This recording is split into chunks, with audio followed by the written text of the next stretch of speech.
Please subscribe আসসালামু my আলাইকুম channel. রহমতুল্লাহ।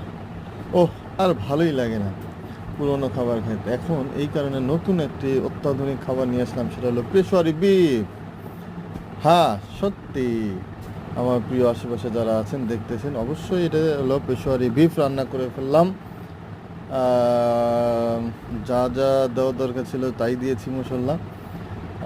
এতটুকু বলতে পারবো যে এইটার মধ্যে আহামরি কোনো মশলা নাই, কোনো আপনার ব্লেন্ড করা, হাতে মাখানো অথবা ফাক্কি কোনো মশলা নেই। দেখেন কি একেবারে সুস্বাদু মশলা ছাড়া পেশোয়ারি বিফ রান্না করলাম।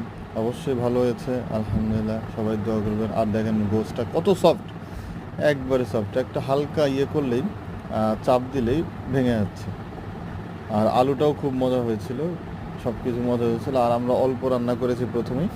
অবশ্যই লাইক, কমেন্ট, শেয়ার দিয়ে পাশে থাকবেন, ফলো বাটনটা ক্লিক করবেন।